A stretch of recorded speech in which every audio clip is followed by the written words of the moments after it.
자, 그렇게 되어졌을 때 우리 표에서는 그걸 타락한 상태라고 이렇게 이야기를 하죠.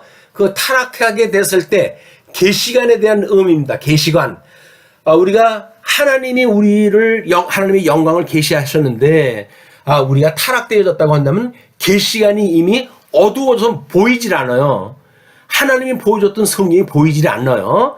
그걸 우리가 성경을 볼 수가 없는 상태, 깨달을 수가 없다 이렇게 이야기를 하는 겁니다. 그것을 고린도 후서에서 우리 사도 바울은 그들이 아직도 머리에 수건을 써서 하나님의 영광을 볼 수 없다 이렇게 이야기를 하는 겁니다.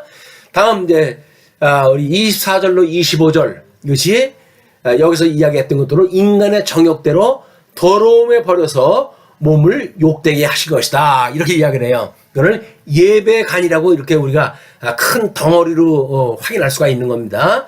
이거는 예배는 하나님을 경외하다 해야 되는데 하나님을 경외하지는 않고 당신의 마음의 정욕이 이렇게 육체의 소욕으로 있다든지 또는 우리가 버림받아져 가지고 이 심성이 하나님 앞에 지금 버려져 가지고 하나님을 향할 수 없는 마음이 되어진 거 아니에요. 그걸 우리가 상실한 마음이다 이렇게 이야기한다. 상실한 마음이다. 상실한 마음은 하나님에 대해서 알만한 것들이 마음이 이미 죄의 종이 되어진 상태다라고 하는 표현이거든요.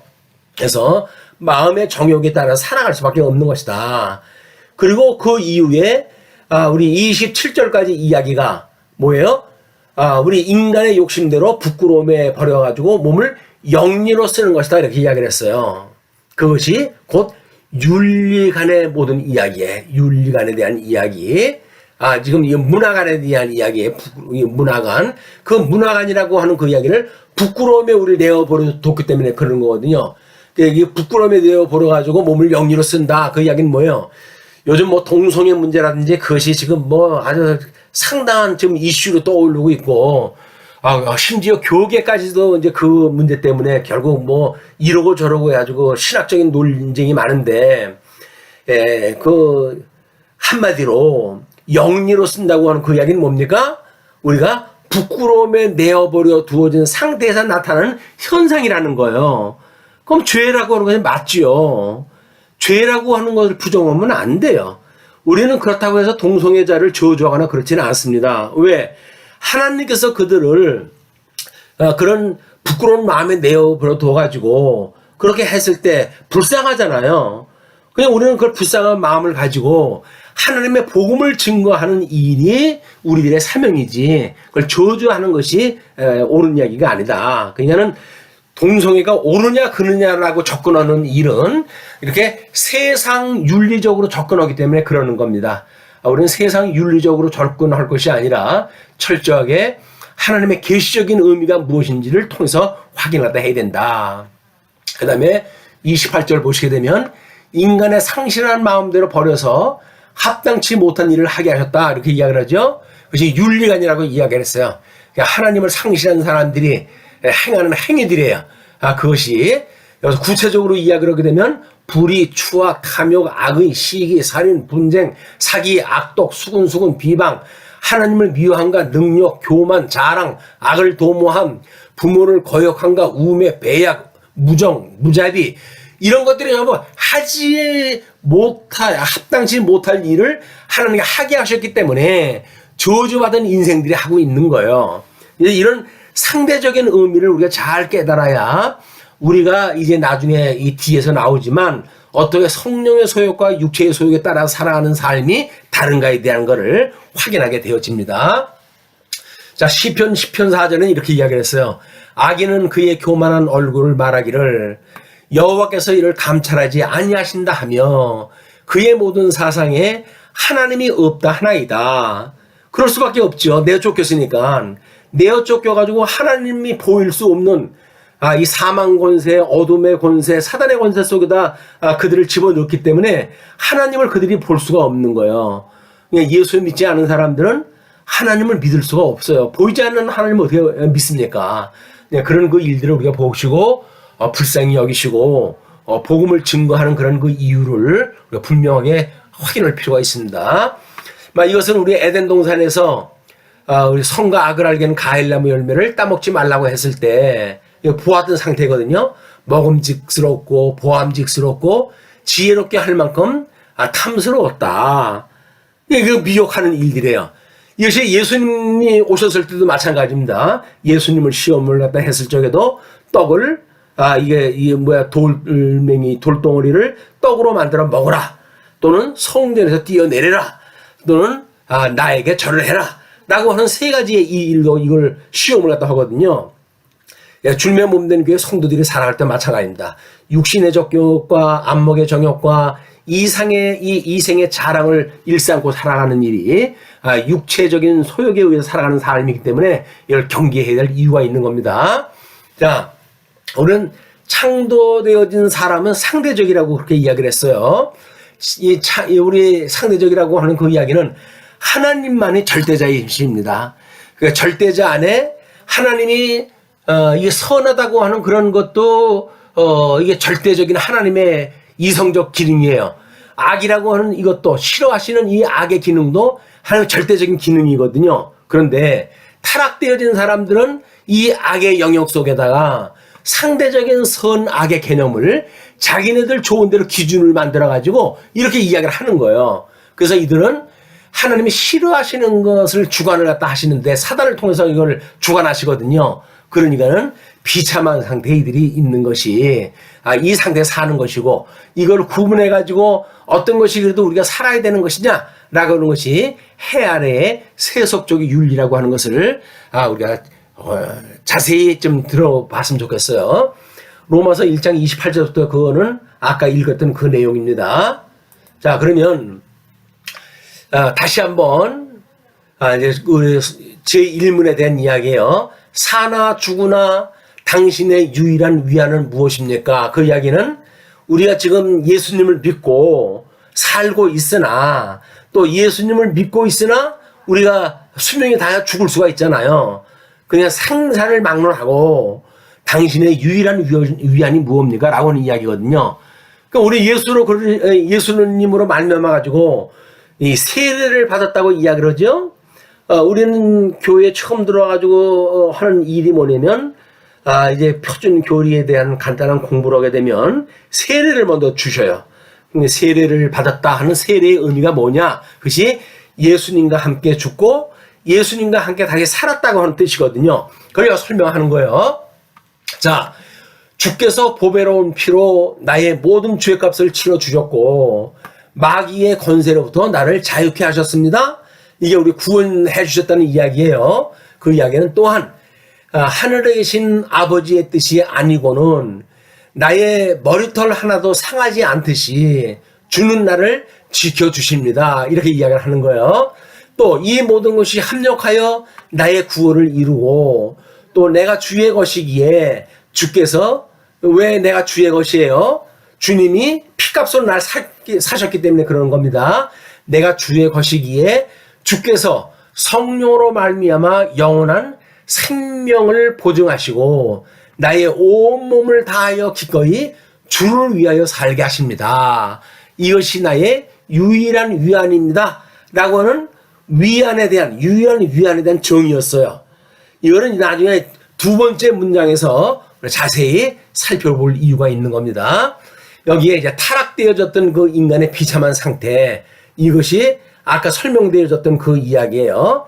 그러면 이 타락되어진 사람들이 뭔가 진선미라고 하는 나름대로의 철학을 진리를 추구하고 또는 아름다움을 추구하고 선함을 추구하고 그럴 거 아닙니까?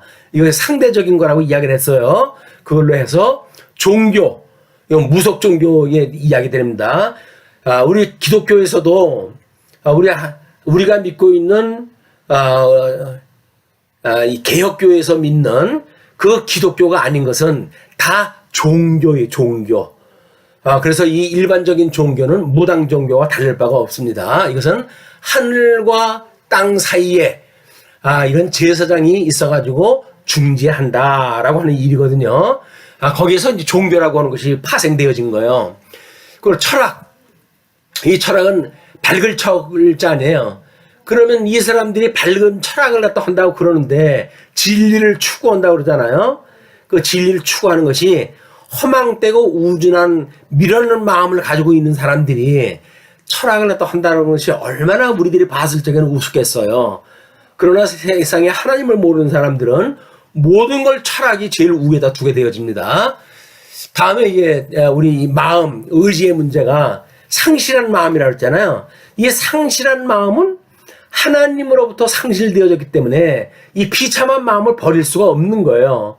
그렇기 때문에 이걸 어떻게 우리가 위로를 받을 수 있을까라고 하는 거를 심리학을 통해 가지고 위로를 갖다 해주고 때로는 뭐 힐링을 갖다 한다든가 이런 것들이 전부 인문학적 방법으로 이걸 얻는 방법들입니다.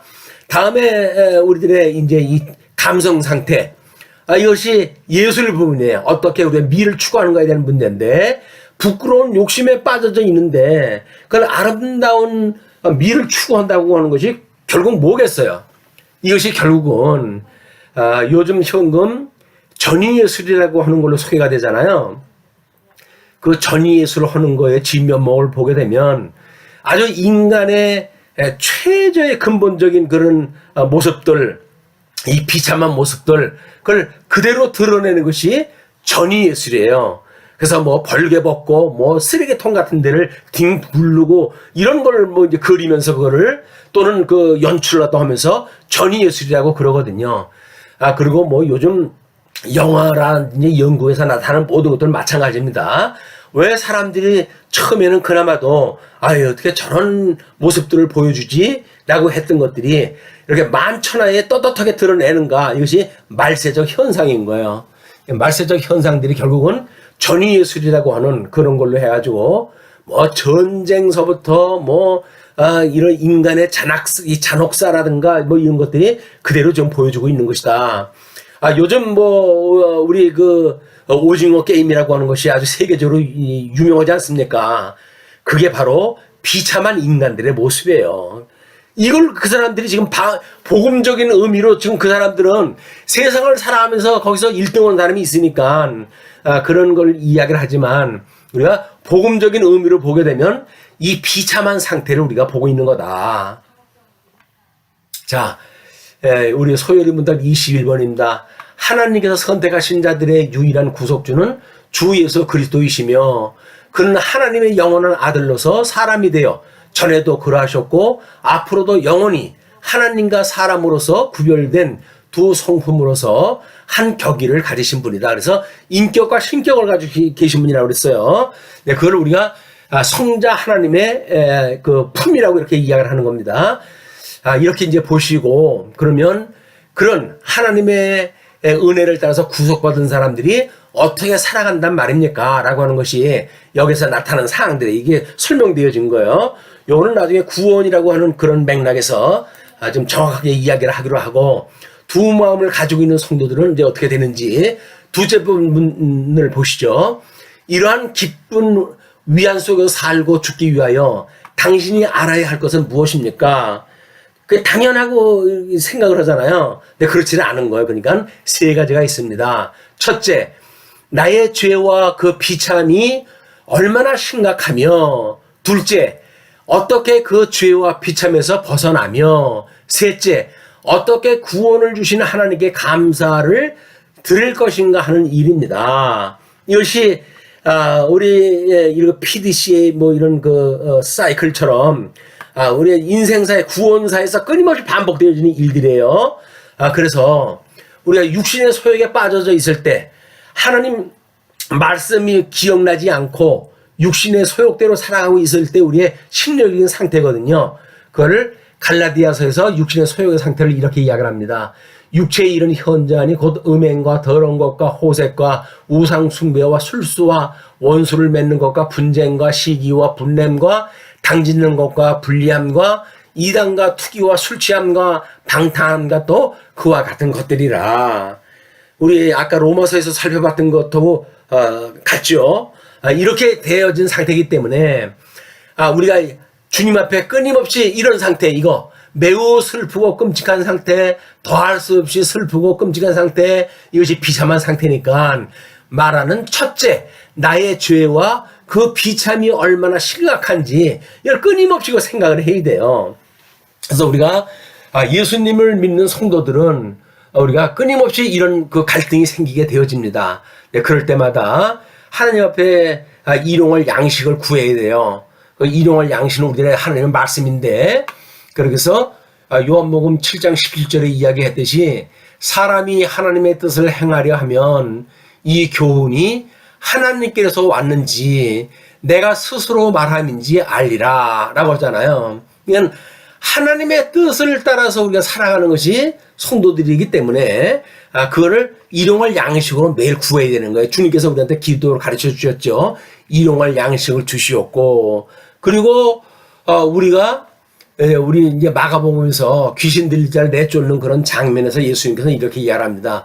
기도 외에 다른 곳으로는 이런 유가 나갈 수 없느니라.